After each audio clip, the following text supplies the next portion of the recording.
څوک چې مریض وي او د مرض حال خطرناک وي نو د دغه نه تعبیر په مړی کړی د لقینو موتاکم. مړی ته خو تلقین نه کیږي، مړی نه معنا قریب الموت. یو سړی چې د ذلکدن حال نږدې ده تاسې تلقین د کلمې ورته کوي. تلقین د کلمې دا معنا د د وړاندې کلمه شریفه په زوره ووایي چې د ده مور پام شي. لا اله الا الله وي وایي که اشهد ان لا اله الا الله وي که اللهم رفیق الاعلا وي.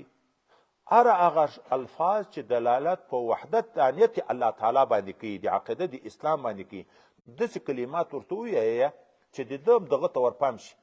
و چې ورپام یې شو یو وارې دم کلمه وویلې نورې ذاتې مه تنګویه، بار بار یې مه ورته ویایه. من کان آخر کلامه لا اله الا الله دخل الجنه.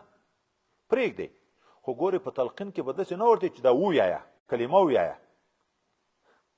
وایي هغه کله مریض د مرض د وجې نه په عذاب وي ته ورته کلمه ووایي هغه یې نه ویم خو خراب دې کړو. تلقین دا معنی ته یې ورته تېروه د ځانه سره چې ده ورپام شي، خو چې ده پام شو وی ویلې نو نورې ذاتې بیا دواري کومه کله خو مریض دغه ډېره خبرو نه هم په عذابېږي، که په زوره ذکر وي د هغه نه هم په عذابېږي، نو په عذابول به نه کوئ. دا تلقین هم مستحبه طریقه ده. دوم داسې چاته چې ورغلی چې هغه قریب الموت ته دعا ورته وکړه، چې مړ شو دعا ورته وکړه، ګناه یې مه یادوه. ته چې دعا ورته کې ملایکې امین ویي. حضرت ام سلمه رضی الله تعالی عنها چې د ابو سلمه رضی الله تعالی عنه سره نکاح وه او د هغه نه 3 اولاده پیدا وو، چې مشر دا سلمه و بل عمر و بل زینب و چې بیا د نبي علیه السلام په کور کې لوی شوه. چې د هغې میړه مړ شو نبي علیه السلام ته یې وویلې، ده ورته وویلې دعا وکړه خدای ده ته مغفرت وکړي ما ته یې مغفرت وکړي. یو دا دعا. دوم خدای د ده په عوض کې ما ته نیک عوض راکړي.